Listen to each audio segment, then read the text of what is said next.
Namaskar. I Vishwarupa Rath welcome you all to the digital media platform of Uday India. Today's news headlines are as followed.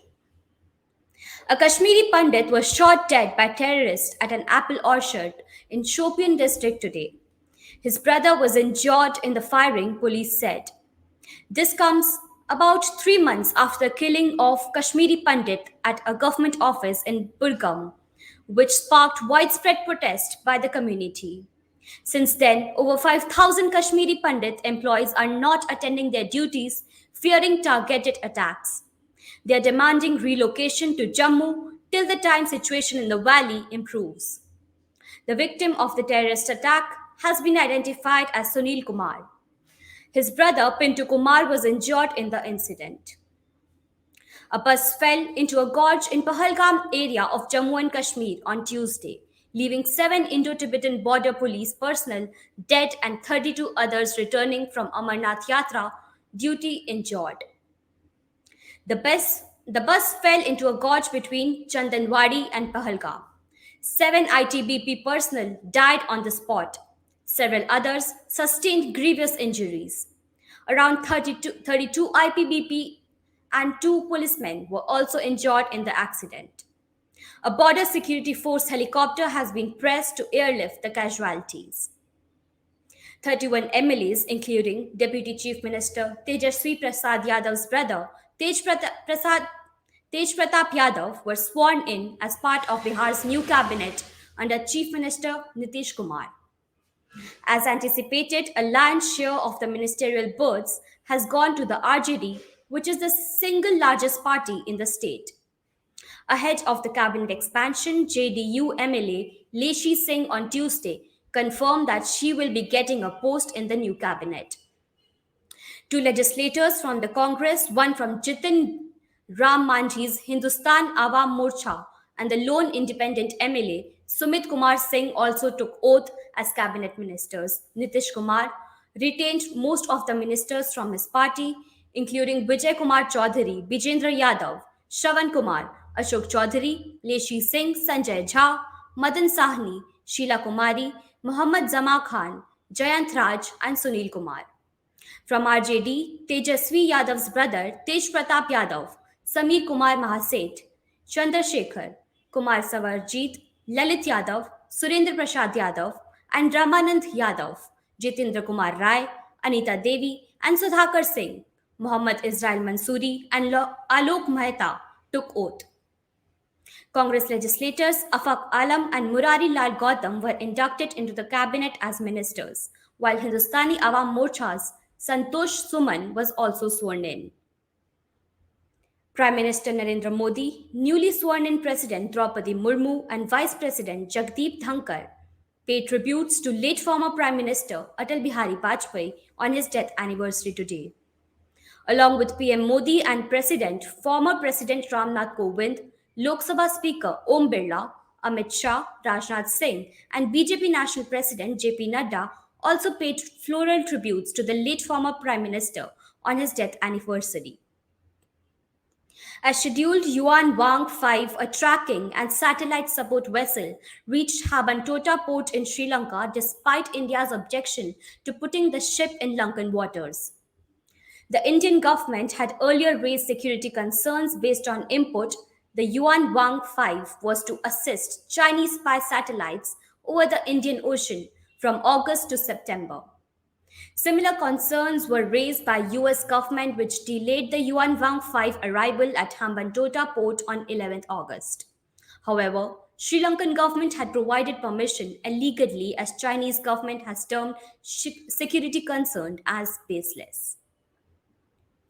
38 years after taking control of Siachen Glacier in Ladakh, now a Union territory, the Indian Army on Monday recovered the remains of one of its soldiers who had gone missing during Operation Meghdoot in 1984, identifying him as Lance Nayak Chandrasekhar Singh of 19 Kumaon. An official statement issued by Udhampur-based Defence PRO, Lieutenant Colonial Abhinav said that he was part of a 20-member army patrol that was hit by an avalanche on May 29, 1984, on way to Shankar Top. He was identified from an army disc, the PRO said, adding that details about the soldier were retrieved from the army records. Karnataka police imposed curbs under Section 144 of Criminal Procedure Code in Shivamogga town after a clash between two groups over banners featuring Rashtriya Swayamsevak Sangh ideologue V.D. Savarkar and 18th century ruler Tipu Sultan. A senior police officer familiar with the matter said tension broke out after a banner featuring Savarkar was put up at Amir Ahmed Circle in Shivamogga as part of Independence Day celebration. A group of Muslim youth objected to this and removed the flex banner. There was an argument between the two groups, said the officer. In Jammu and Kashmir, the 270 kilometers Jammu Srinagar National Highway, the only all weather surface link that connects Kashmir Valley with the rest of the country, has been closed today for the vehicular traffic amidst multiple landslides and shooting stones at Mehad and Cafeteria Mode in Ramban district. It is closed due to overnight rains, multiple landslide and shooting stones have been triggered at many places on the national highway in Ramban sector since early morning today. In Rajasthan, 5 pilgrims were killed and 4 injured as a truck ran over them during the Ramdev Padayatra in Pali district early this morning. According to the police, pilgrims were walking from Bhilwara to Ramdevra temple in Jaisalmer district.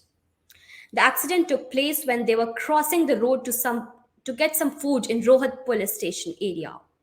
Three pilgrims died on the spot and 2 others succumbed to injuries at hospital in Jodhpur. The UK has become the first country to authorize a COVID-19 vaccine tailored to Omicron variant. The move will pave the way for an autumn booster campaign using Moderna's two-strain shot. The Medicines and Healthcare Products Regulatory Authority, which was the first in the world to approve an original COVID 19 jab, has granted conditional authorization to the vaccine, which targets both original strain of the virus and Omicron BA1. The vaccine is authorized for use in people aged 18 and over. But to prepare for an unexpected rise in cases over the winter, the UK plans to focus its booster program on over 50s and those at higher clinical risk of developing severe COVID. Iran has categorically denied any link with Salman Rushdie's attacker. 75-year-old Mr. Rushdie was left severely injured after being stabbed on stage at an event in New York State. He is now able to breathe unaided. He has faced years of death threats for his 1988 novel, The Satanic Verses. Earlier, US Secretary of